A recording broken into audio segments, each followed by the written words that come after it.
Jepang. Kira-kira apa sih yang ada di dalam pikiran kalian ketika mendengar kata-kata tersebut?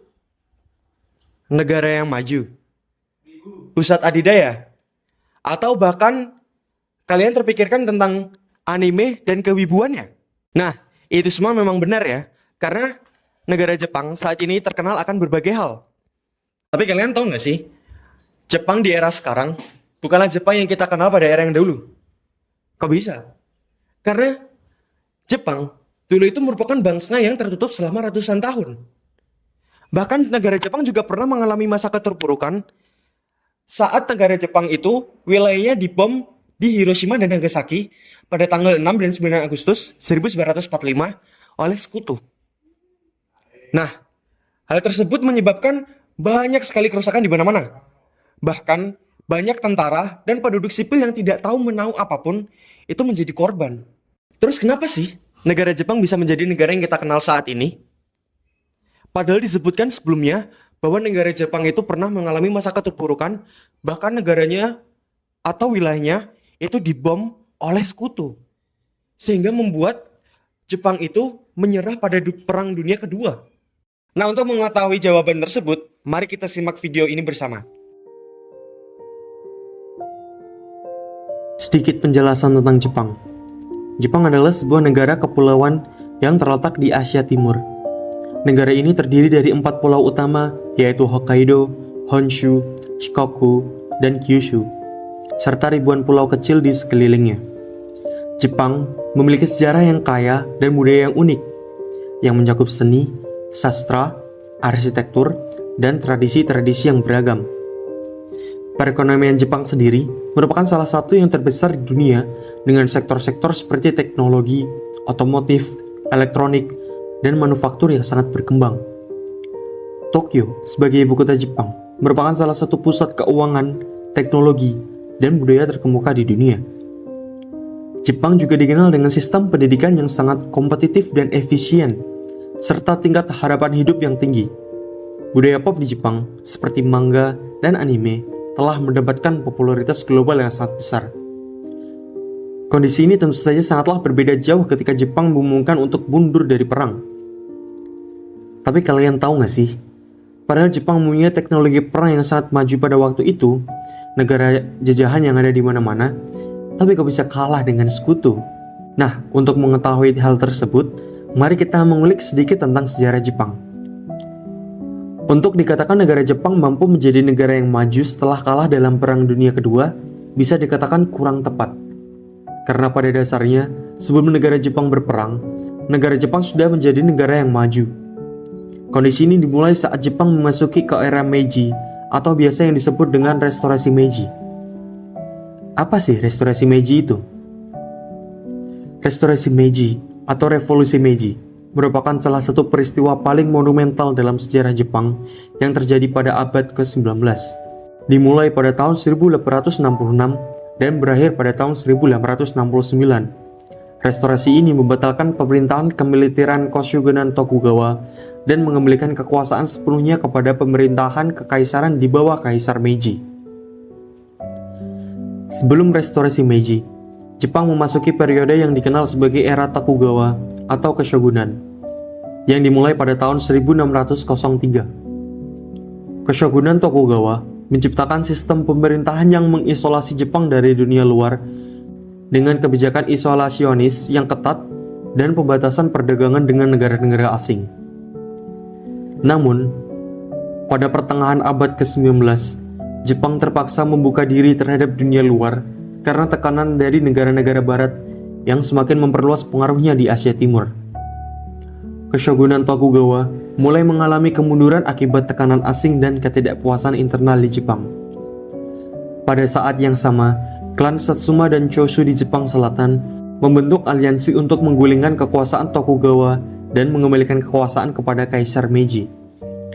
Perang Boshin yang berkecamuk antara pasukan kekaisaran dan pasukan Tokugawa menandai akhir dari pemerintahan Tokugawa dan kemenangan bagi kekaisaran. Setelah kemenangan ini, Kaisar Meiji memulai serangkaian reformasi besar-besaran untuk memodernisasi Jepang. Langkah-langkah awal termasuk kepemindahan ibu kota ke Tokyo yang waktu itu dikenal sebagai Edo, serta penghapusan sistem feodal dan pembentukan tentara nasional yang kuat. Di sektor ekonomi, Jepang mulai mengadopsi sistem moneter dan pajak yang terpusat, serta mendorong industrialisasi dan pembangunan infrastruktur. Kebijakan ini termasuk pembangunan jaringan kereta api dan telegraf, yang menjadi prioritas dalam upaya modernisasi Jepang. Selain itu, Jepang juga belajar dari teknologi militer barat dan memperkuat angkatan bersenjatanya dengan membeli kapal perang dan senjata modern. Hal ini membantu Jepang menjadi kekuatan militer yang signifikan di tingkat internasional. Meskipun modernisasi terus berlangsung, Jepang tetap mempertahankan nilai-nilai tradisionalnya, seperti kesetiaan samurai dan harmoni sosial. Restorasi Meiji berhasil mengubah Jepang dari negara agraris yang terbelakang menjadi kekuatan industri modern dalam waktu singkat. Pada awal abad ke-20, Jepang telah mencapai banyak tujuan restorasi Meiji. Negara ini berkembang pesat menjadi kekuatan ekonomi dan militer yang signifikan di tingkat internasional. Kehadiran Jepang sebagai kekuatan global menjadi kenyataan yang menarik perhatian dunia pada masa itu, dan memberikan contoh yang menginspirasi bagi banyak negara yang sedang berusaha untuk memodernisasi dan mengembangkan diri mereka sendiri.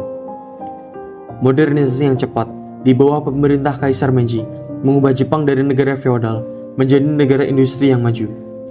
Hal ini memicu keinginan Jepang untuk mengejar negara-negara barat dalam hal ekonomi, industri, dan militer. Salah satu aspek penting dalam perjalanan ini adalah penerapan doktrin Hakkoichiyo yang menjadi landasan ideologi bagi ekspansi Jepang. Konsep ini menyiratkan bahwa semua wilayah di dunia harus berada di bawah satu atap atau di bawah kekuasaan Jepang. Doktrin ini digunakan untuk melegitimasi penjajahan Jepang terhadap wilayah lain, termasuk saat itu Korea, Manchuria, dan juga Taiwan. Kekuatan militer Jepang yang semakin berkembang menjadi faktor penting dalam penyebaran pengaruhnya. Perang melawan Tiongkok pada tahun 1894 hingga 1895 dan perang melawan Rusia pada tahun 1904 hingga 1905 menandai kesuksesan awal Jepang dalam mengembangkan kekuatan militernya. Kemenangan ini memperkuat citra Jepang sebagai kekuatan militer yang tangguh di kawasan Asia. Selain itu, partisipasi Jepang dalam Perang Dunia Pertama sebagai sekutu Inggris untuk memperluas wilayah kekuasaannya juga memperkuat citra Jepang sebagai kekuatan militer yang tangguh di kawasan Asia Timur. Jepang berhasil merebut koloni Jerman di Asia Timur dan Pasifik setelah perang berakhir. Namun kemenangan ini juga menimbulkan ketegangan dengan negara-negara barat, terutama Amerika Serikat, yang memandang ekspansi Jepang sebagai ancaman terhadap kepentingan mereka di kawasan tersebut. Pada periode pasca Perang Dunia Pertama, Jepang menghadapi berbagai masalah internal dan eksternal. Di dalam negeri, muncul ketegangan antara pemerintah dan kaum radikal, serta masalah sosial ekonomi yang dihadapi oleh masyarakat Jepang. Di luar negeri, tekanan dari negara-negara barat, terutama Amerika Serikat, semakin mempersempit ruang gerak Jepang dalam melakukan ekspansi wilayah. Kepemimpinan Kaisar Hirohito yang memerintah Jepang selama periode krusial ini memiliki dampak besar terhadap arah kebijakan Jepang. Keputusannya untuk terlibat dalam Perang Dunia Kedua, terutama dengan menyerang Pearl Harbor pada 1941, mengubah arah sejarah Jepang secara dramatis. Kekalahan Jepang dalam perang ini dan pengaruh Amerika Serikat sebagai pemenang utama membawa Jepang menuju era pasca perang yang melahirkan konstitusi baru dan fokus pada pembangunan ekonomi. Namun, sebenarnya dikatakan Jepang menyerah karena serangan Amerika Serikat ke Hiroshima dan Nagasaki bukanlah alasan utama mengapa Jepang dapat menyerah tanpa syarat kepada sekutu. Alasan lain mengapa Jepang bisa menyerah adalah: pertama, kekalahan Jepang di berbagai front Perang Dunia Kedua, terutama setelah Jerman menyerah pada Mei 1945, membuat situasi semakin sulit bagi Jepang.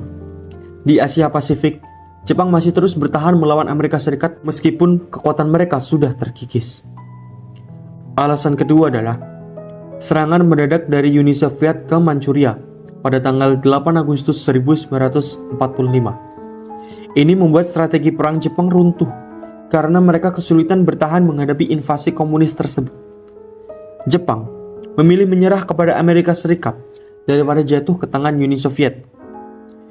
Hal itu disebabkan karena Jepang takut apabila mereka jatuh ke tangan Uni Soviet, maka tidak akan ada lagi garis keturunan Kaisar Jepang di bawah kekuasaan negara komunis tersebut.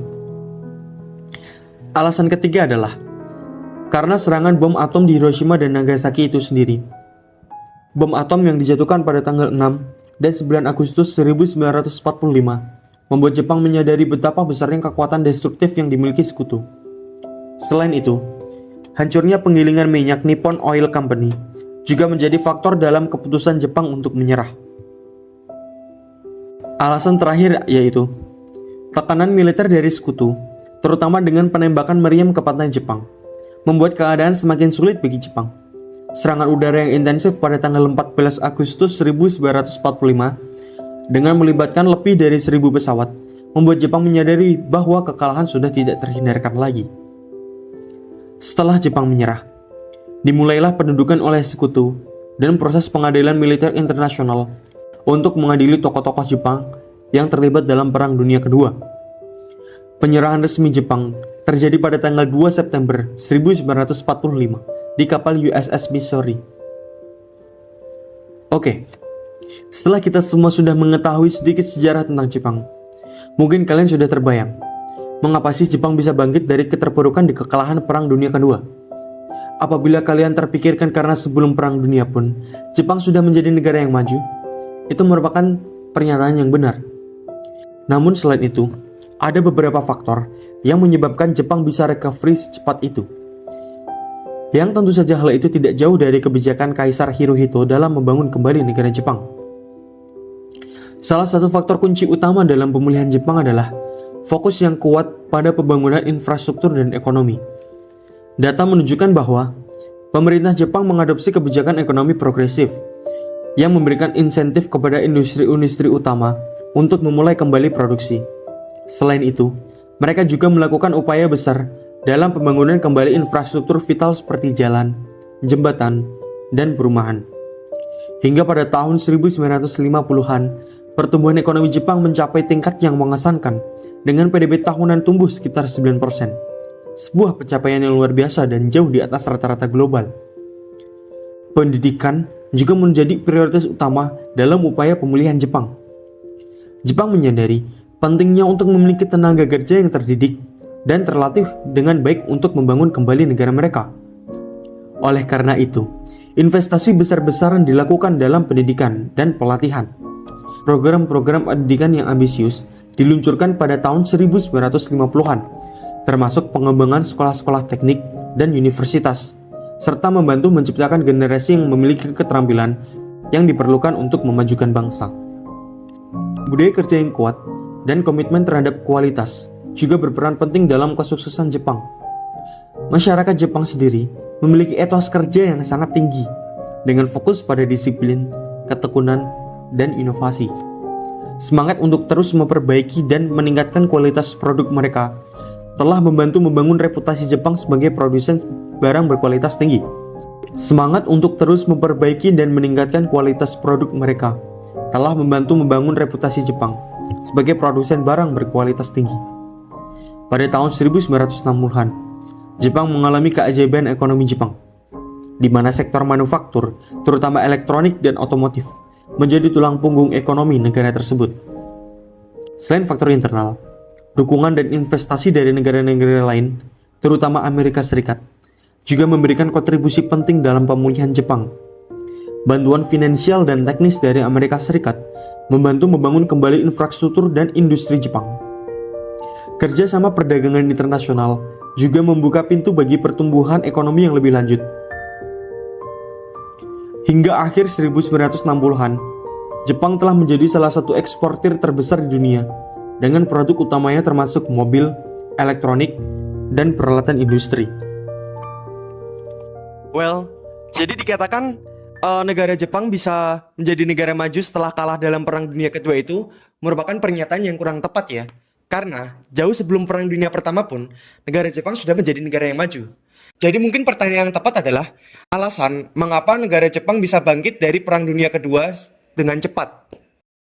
Oke, gimana? Seru nggak sih membahas tentang negara Jepang itu?